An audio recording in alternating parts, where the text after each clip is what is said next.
The cabin fell silent as the airline captain stepped into the aisle, eyes locked on the old man seated near the lavatory.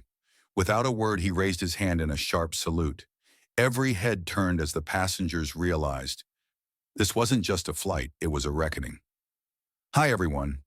Today we're starting with a moment that's small on the surface, but underneath it reveals everything wrong with the way quiet people get pushed aside and how everyday power can either crush someone or restore their dignity.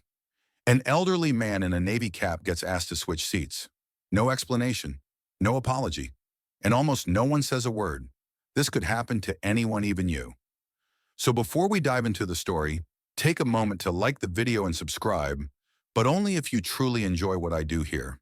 And hey, let me know in the comments, where are you watching from and what time is it for you right now? Let's begin. Luther D. Hargrove had never been one to draw attention to himself. At 75, he'd earned the right to move slow and speak less. He'd spent 2 years in Korea, 29 years in a welding shop after that, and nearly every Sunday in the same back pew of Morningstar Baptist Church. His hands were still calloused, but his grip had softened. His knees weren't what they used to be, but his posture stayed tall. That morning at Columbus Regional Airport in Georgia, he stood in line at Gate 8 holding a boarding pass in one hand and a small suitcase in the other. He wore a beige cardigan, sharply pressed khaki slacks, and a Navy veteran cap, so worn the stitching had begun to fade into the fabric. Luther didn't need to fly often anymore, but this flight, Flight 342 to Denver, meant everything. His granddaughter Alyssa had called him 7 days earlier. Her voice cracked with joy. "Grandpa, I want you to be the first to hold her. First one after me." The her was Naomi Luther's first great-grandchild. He booked the ticket that same night, packed light, and ironed his clothes with care before sunrise.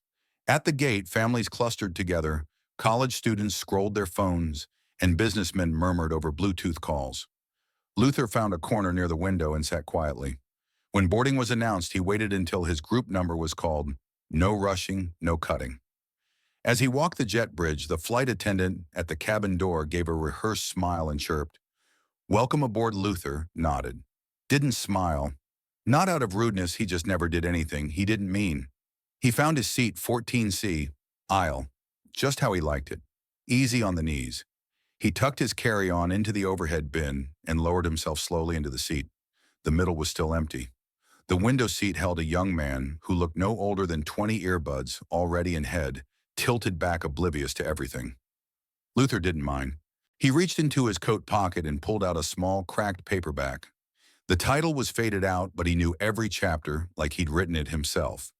He hadn't even turned to page 3 when he heard it. "Excuse me, sir." He looked up. A young blonde flight attendant, clipboard in hand, smiled a little too tightly. "I need to ask you to move seats." Luther blinked. "Is there a problem?" "No, not at all," she said quickly. "There's just been a last-minute seating change.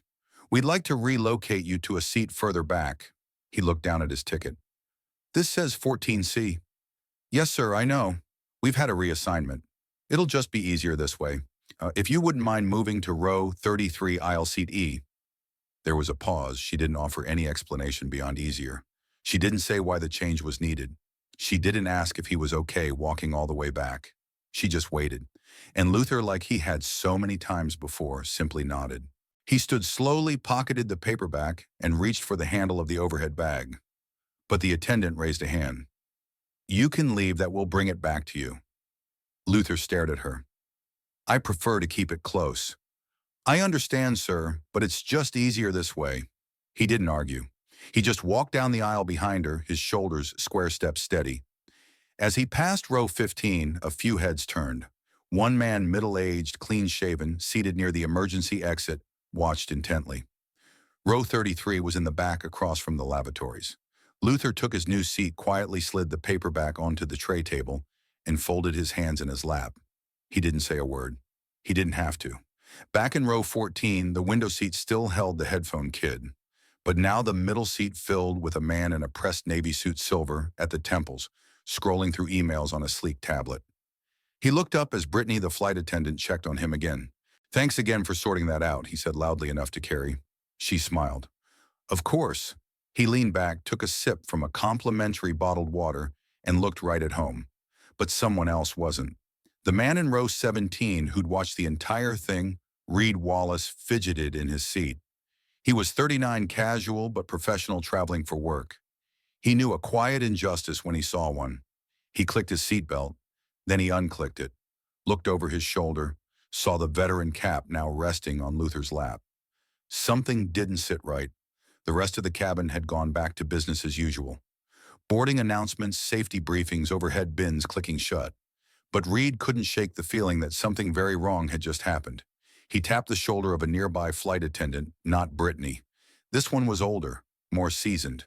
"Hey," he said quietly, "was there really a problem with that guy's seat? The gentleman, they just moved." She blinked. "I'm not sure, sir. Let me check." But she didn't return right away. And up front in the cockpit, Captain Eli Patterson was glancing over the passenger manifest. He'd flown everything from C-130s to commercial 737s. Nothing surprised him anymore, except maybe the note scribbled in the corner of the paper. Hargrove LD, a vet cap, moved from 14C to 33E mix-up. Captain Patterson frowned. That wasn't how they did things. Not when someone wore that kind of cap. Not on his flight. Reed Wallace didn't like guessing games. He'd spent the past 15 years managing public relations for large corporations. And one thing he learned early on, when someone avoids your question, it's usually because the truth is worse than the answer. He sat stiffly in 17D, his seatbelt fastened, but his mind churning. He kept glancing back toward row 33. He could barely make out Luther Hargrove's cap through the narrow gaps between seatbacks. The old man sat upright, hands folded, looking at nothing in particular. Meanwhile, in row 14, the suited man had spread out, head tilted back, tablet on one tray, table coffee on the other. He had the posture of someone used to getting what he paid for, even if someone else had to pay for it too.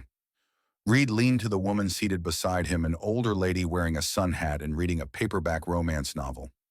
"Did you see that older man who got moved?" he whispered. She nodded, not looking up from her book. "I did. Did they say why? Nope. But I've got my guess." Reed didn't press. He sat back, arms crossed, and stared at the seatbelt sign overhead. The engines began to hum louder. They were pushing off from the gate now. At the front of the plane, Captain Eli Patterson was still mulling over the manifest. He read the scribbled note again, then pulled up the digital seat map on the tablet mounted beside his chair. The change had been logged 20 minutes before boarding began. Passenger LD Hargrove had been originally assigned 14C, then reassigned to 33E. The justification code said customer reassignment seat unavailable. But there had been no flight crew note, no maintenance lock, no gate incident, just the change and a name. Patterson tapped the intercom button for the lead flight attendant. "Denise, do you have a moment?" A few minutes later, a knock at the cockpit door. Denise Langley, 48, composed and a 28-year flight veteran, stepped in and pulled the door behind her. "What's going on with the seat swap?" Patterson asked, pointing at the manifest. "Passenger Hargrove." She pursed her lips. It was Brittany's call. Said a frequent flyer had an issue with his seatmate. Made it sound like a preference, not a problem. "Did the man complain about Hargrove specifically?" Denise hesitated. "He didn't say much. Brittany just said he didn't want to be cramped next to anyone." "I thought it sounded off." Patterson's jaw tensed. "You let a platinum tier flyer push a 75-year-old vet to the back of the plane?" Denise shook her head. "I didn't. Brittany made the swap before I even got on board." Patterson looked away for a moment, eyes narrowing. "All right, let's get in the air." But this isn't over. Back in the cabin, Flight 342 had reached cruising altitude. Drink carts rolled out, tray tables dropped, and the low hum of conversation replaced the sounds of takeoff. But in row 17, Reed Wallace still hadn't relaxed. He couldn't stop thinking about the way the old man had quietly stood and shuffled to the rear of the plane. No protest, no anger, just acceptance. He clicked the flight attendant button. The light above him turned yellow. A moment later, Brittany appeared. Her ponytail was perfectly slicked back, not a hair out of place. Her smile didn't quite reach her eyes. "Yes, sir," Reed cleared his throat. "That man who got moved. The one in the Navy cap." "What happened?" "There was a last-minute reassignment. I saw his boarding pass. It said 14C. Sometimes we make adjustments to accommodate guest comfort," she said smoothly. Is there anything else I can assist you with? Yeah, Reed said slowly. You could tell me the truth. Her smile didn't falter. Sir, I'm not at liberty to share passenger details, but I assure you everything is handled according to protocol. She turned and walked away. Reed exhaled sharply. He looked across the aisle. The woman in the sun hat was watching him now. You're not the only one wondering, she said softly. In row 33, Luther opened his paperback and tried to read, but the words wouldn't settle. The air smelled different back here, stale, recycled more than usual. A toddler was crying a few seats away. The bathroom door opened and closed every few minutes. He wasn't bitter, but he was tired. Tired in a way that came from decades of remembering too much and saying too little. In his lap sat the same old book he'd carried through airports and VA waiting rooms. Inside the front cover, he'd tucked a photo, creased and yellowed, of 5 men in uniform, all smiling. One of them had his arm draped over a much younger Luther, eyes bright grin wide. Now he stared at it, the edges soft from years of handling. 2 rows up, a woman scolded a child for kicking the seat. 1 row back, someone flushed the lavatory. Nobody looked at Luther. And Luther didn't ask them to. In the cockpit, Captain Patterson made a decision. He reached for the intercom and pressed the button. Ladies and gentlemen, this is your captain speaking. We've reached our cruising altitude of 34,000 feet. I'll be asking the crew to pause service briefly. I need to step into the cabin to address something directly. Thank you for your attention. That wasn't a normal announcement. Passengers paused. Some took out earbuds. Others exchanged glances. Brittany froze by the beverage cart. Patterson opened the cockpit door and stepped out slowly. His stride was calm, measured. He didn't wear his rank loudly, but he didn't need to. As he passed the first few rows, some heads turned. Row 14, where the suited man reclined comfortably, took notice. He looked confused, then wary. Patterson walked past row 20, then 25, then 30. He stopped at row 33. Luther looked up. The entire cabin went still. Patterson raised his hand and delivered a crisp salute. The cabin gasped. Luther blinked, then slowly returned the salute. Patterson's voice firm and clear. Mr. Hargrove served our nation in both Korea and Vietnam. He did so with courage and honor. He belongs in the seat he paid for and the one he was assigned. Not here. There was silence. Then a single clap. Then another. Then the whole cabin erupted. Applause rippled through the plane. The toddler stopped crying. Someone in row 16 stood to get a better look. Even passengers wearing headphones popped one off to ask what was happening. But Patterson wasn't done. He looked Luther in the eye.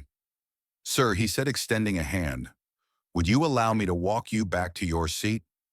Luther hesitated for just a moment, his eyes narrowing as if weighing the weight of the moment.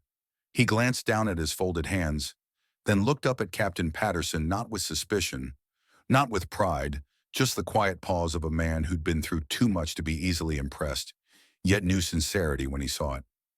I don't want to cause trouble, he said softly, barely above the hum of the engines. You're not, Patterson replied, keeping his voice low but resolute. You're correcting a mistake, and I'm here to make sure it stays corrected. That was enough. Luther gathered his paperback, slipped the photo back inside, and slowly rose from the cramped aisle seat. His knees moved stiffly, but his spine stayed straight. The aisle cleared in front of them without anyone being asked. Row by row, passengers leaned back, tucked in knees, and watched the 2 men walk side by side toward the front of the plane. Reed Wallace, still in row 17, followed every step with unblinking focus. His hands were resting on his tray table now, as if ready to do something, but realizing he no longer needed to. Someone already had. When they reached row 14, the suited man in the window seat barely looked up. The seatbelt sign was still off, but he sat rigid, as if the very idea of being challenged rattled his routine. Captain Patterson stopped in the aisle. This seat is no longer yours, he said. The suited man blinked. Excuse me. You weren't assigned this seat. You requested it. Someone else was moved so you could sit here. That was an error in judgment, and it's being corrected. A pause.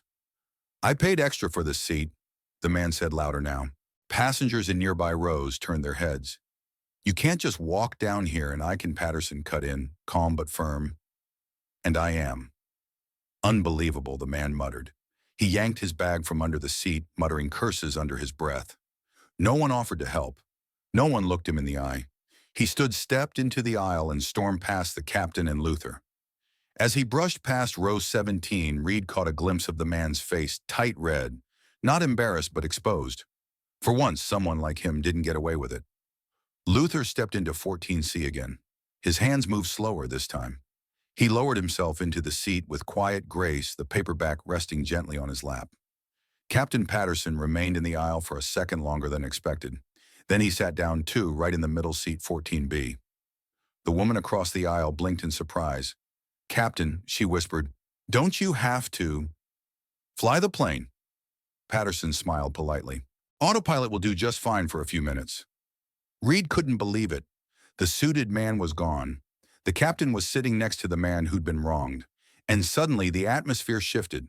Flight attendants up front exchanged whispers. One of them leaned into the galley curtain. Behind it, Brittany stood, rigid arms folded tightly, the ponytail she'd worked so carefully that morning beginning to fray. "He's sitting next to him?" she asked under her breath. The older attendant, Denise, nodded slowly. "That's what happens when you make a choice like that. Sometimes someone with a spine notices." "I didn't do anything wrong," Brittany whispered. "That man, the flyer, he just didn't want to be uncomfortable. So you let him decide comfort meant pushing an old man out of his seat. I tried to make it smooth." "No, you tried to make it quiet," Denise said. "But quiet doesn't mean right." Back in the cabin, the beverage cart rolled slowly down the aisle again. When it reached row 14, the flight attendant paused. "Can I offer you gentlemen a drink, ginger ale?" Patterson said. Luther nodded. "Same." 2 plastic cups were placed on the tray tables. Patterson lifted his and held it slightly toward Luther. "To the people who still believe in decency." Luther didn't toast back. He didn't have to. He sipped slowly and turned to gaze out the window. In the rows behind them, passengers began murmuring again. A teenage girl in 13F took out a small sketch pad and started drawing something. A woman near the rear leaned across to her husband and whispered, "I saw him get pushed back there." He didn't say a word. "And now look." Reed, feeling something stir in his chest, tapped the shoulder of the woman in the sun hat. "You saw that too, right? I saw everything. Do you think they'll say anything when we land?" "Not officially," she said, "but that doesn't mean we won't." Row 33 had gone quiet now. The toddler had fallen asleep. The seats near the lavatory now sat empty, one of them still warm from the man who couldn't bear to share space with someone like Luther. Back in 14C, Luther finally opened his book again. But instead of reading, he pulled out the photo again, the old black and white one with the 5 men in uniform. He didn't stare long. He tucked it inside the back cover, this time folded his napkin neatly, and placed it on top of the book. He wasn't reading. He was remembering. Next to him, Patterson remained quiet. Every now and then, a passenger leaned in whispering gratitude. A man in 10A walked back just to say thank you. A woman in row 12 passed a note forward through 3 different hands. Patterson read it silently and nodded, but he didn't get up. He stayed where he was, because sometimes leadership wasn't a uniform or a title or a cockpit full of blinking lights. Sometimes it was about sitting in the middle seat literally and making sure the person beside you knew he mattered. Near the tail of the aircraft, Brittany had retreated to the galley. Denise stood beside her, arms crossed. "You need to tell him," Denise said. "I didn't think it would be such a thing," Brittany whispered. "He was just one man. No one would have noticed if—" "You're right," Denise said. "No one would have. But someone did. That's the part you forgot." A few minutes later, Patterson stood again, gave Luther a brief nod, and returned to the cockpit. As he passed row 17, he paused. "You in 17D," Reed nodded. "Thank you for caring. That matters." Reed said nothing at first. "Then not enough people do." Patterson offered a short smile. "But it only takes one to start something." And with that, he stepped back through the cockpit door and disappeared from view. The rest of the flight moved on, but something inside that cabin had shifted. The air felt different, thicker with awareness, but lighter somehow too. People weren't just passengers anymore. They were witnesses.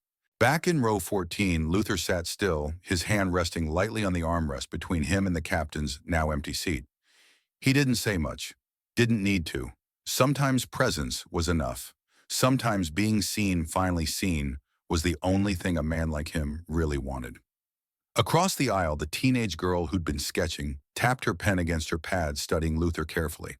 She wasn't drawing his face. She was sketching his posture, the curve of his back, the steady line of his jaw. Something about the way he sat, the quiet dignity of it, demanded to be captured. Row by row, people began to whisper. He was back by the bathrooms. They moved him because of that guy in the suit. Is that even legal? No. But people like that get away with it all the time, until they don't. In the galley near the front, Brittany stood rigid, chewing her bottom lip. Denise wasn't saying anything now, just standing there with her arms crossed, waiting for Brittany to say something first. Finally, Brittany spoke. It wasn't like I meant anything by it. Denise didn't blink. You don't have to mean harm to cause it. I didn't want a scene. You got one anyway. I thought I could make everyone happy. Denise shook her head. You made one man comfortable and another invisible. There was a long pause. You need to tell the captain what really happened, Denise said. Brittany looked down. He already knows. You think that's enough? Denise asked, stepping closer, voice low. That man wore a Navy cap that's older than most people on this plane. You made a decision that said it didn't matter. If Captain Patterson hadn't said something, no one would have. Brittany's eyes burned now. Not with guilt, at least not fully, but with the shame of being found out, of having no place left to hide behind protocol. I'll file the report, she muttered. You'll speak to him first, Denise said. That's what integrity looks like. Back in the cabin, Luther had finally closed his book. He slid it into the pocket in front of him and pulled out something else instead. Letter neatly folded with a Veterans Affairs logo in the corner. He didn't read it, just held it and stared ahead. Reed, 2 rows behind, watched all of it. He couldn't stop thinking about what the suited man had said earlier, didn't want to sit next to someone who smells like a garage. The cruelty of it, how loud it felt in hindsight. He wondered if that man had ever actually seen someone like Luther, or if men like him went through their whole lives pretending they were the only ones that mattered. A voice crackled over the intercom. This is Captain Patterson. We'll begin our descent into Denver shortly. Please make sure your seats are upright and tray tables stowed. The usual script. But then a pause. And one more thing. For those of you who may still be wondering what happened earlier in the flight, yes, a mistake was made, but it was corrected. And I hope we all take a moment to remember what it means to treat others, not based on status, comfort, or assumptions, but on character. Silence. And then a few claps. Not the kind that fills a cabin. Just a few soft, deliberate ones, from people who understood. Row 14 stayed quiet. Luther breathed in slowly, let it out even slower. As the plane began its descent, the seatbelt signs blinked back on. Passengers adjusted themselves, tucked away devices, and glanced one last time toward the aisle. In the galley, Brittany waited until Denise moved aside. She stepped toward the cockpit and tapped gently on the door. When it opened, she didn't wait to be invited in. Captain Patterson turned in his seat. Yes. Her voice was small, tight in the throat. I wanted to apologize. I made the change. The Platinum Flyer complained and I didn't want trouble. You created it instead, he said. His voice wasn't cruel.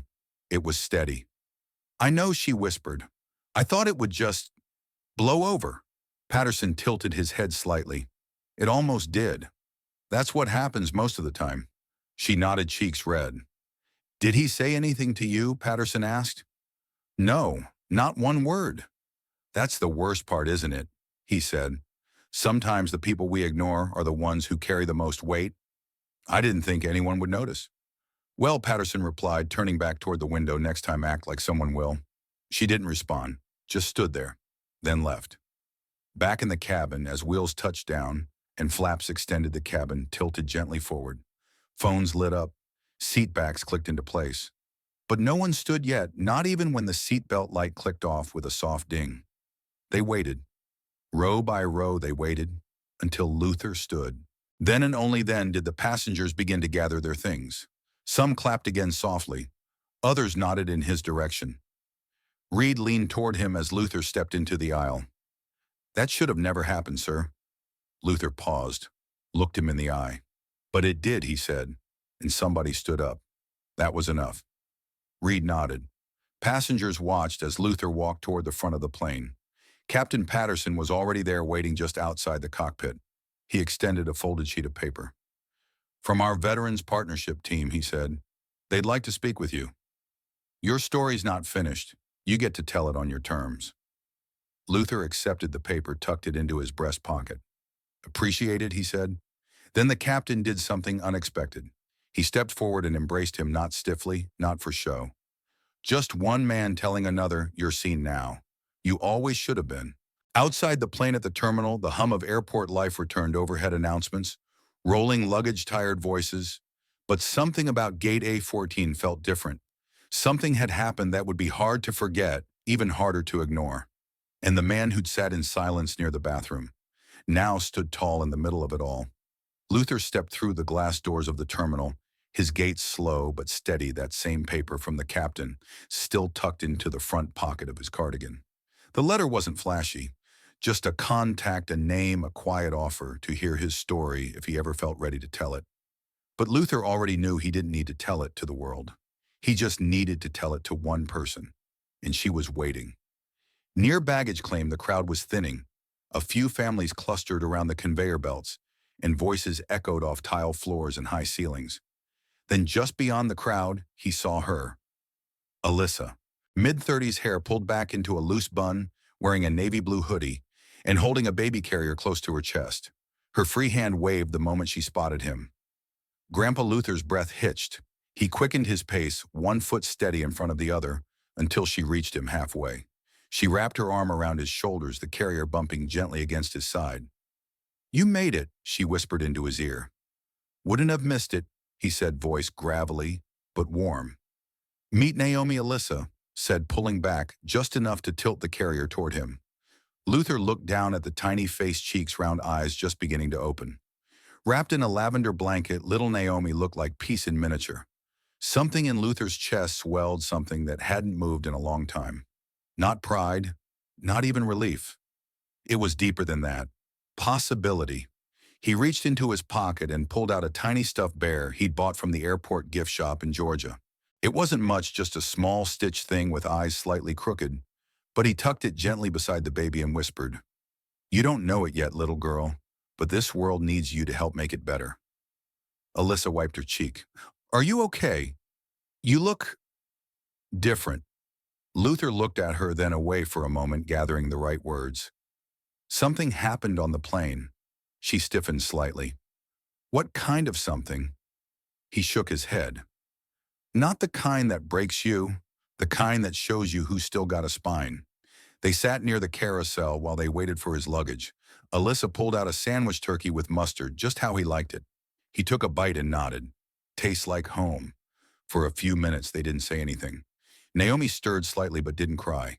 Everything felt soft, slowed down, like the world had decided to hush itself for this reunion. Eventually, Alyssa broke the silence. "Do you want to talk about it?" He thought for a moment. Then someone made a call they shouldn't have. Someone else stepped in and made it right. "Did anyone apologize?" Luther shrugged. "The right person did." She studied him. "You're always so calm about these things. I don't know how you do it." He looked over at her, one brow slightly raised. "Not about calm. It's about knowing when to let the silence speak and when to make sure it doesn't win." Their luggage rolled past. She grabbed it for him, placed it beside his chair. "Ready to go home?" she asked. "Yeah," he said, rising slowly. "But not before we stop for ice cream." She laughed. "Same old grandpa." As they made their way toward the exit, Luther glanced over his shoulder just for a second. Not because he'd left anything behind, but because something about that flight, that aisle, that moment when a captain walked the length of a plane just to do what was right, it stayed with him. He wasn't bitter. He wasn't even angry. He was just certain. Certain that this time someone had chosen not to look away, and that maybe, just maybe, someone else on that flight would carry that lesson with them the next time it counted. 2 days later, in a quiet suburb outside of Denver, Luther sat on the back porch as the afternoon sun melted behind the rooftops. Naomi had fallen asleep against his chest. Alyssa was inside washing bottles, humming softly to herself. A text came through on his phone from an unknown number. It was a photo. Luther opened it. There he was, standing in the aisle near row 33, saluting the captain. Dozens of faces turned toward him, some clapping, some just watching. Beneath the image were two words changed me. No name. Didn't need one. Luther smiled, tucked the phone into his pocket, and gently rocked the baby in his arms. Some moments in life don't need grand speeches. They just need a witness. When Luther Hargrove boarded that flight, he wasn't looking for recognition. He wasn't chasing justice or drama or applause. He just wanted to sit in the seat he paid for, fly quietly to meet his great-granddaughter, and arrive with dignity intact. But when that dignity was quietly stolen, when his presence was treated like an inconvenience, what followed became a lesson for everyone in that cabin. The man who stayed silent but watched eventually found his voice. The woman who made the wrong choice realized the ripple of a single decision. The captain who'd seen too much to ignore it chose to stand, speak, and walk the aisle, not with authority, but with humanity. That's what justice looks like. Not always in courtrooms or headlines, but in quiet correction and public decency, in the courage to act when others won't. And Luther, he didn't leave that plane with bitterness. He left with the hope that someone else would remember what they saw and carry it forward. So the next time you're sitting on a plane or standing in line or witnessing something that feels wrong, ask yourself, am I going to be the person who pretends not to see, or the one who stands up even if just by saying, that's not right, because it doesn't take a speech, just a moment of courage, and sometimes that's all someone needs.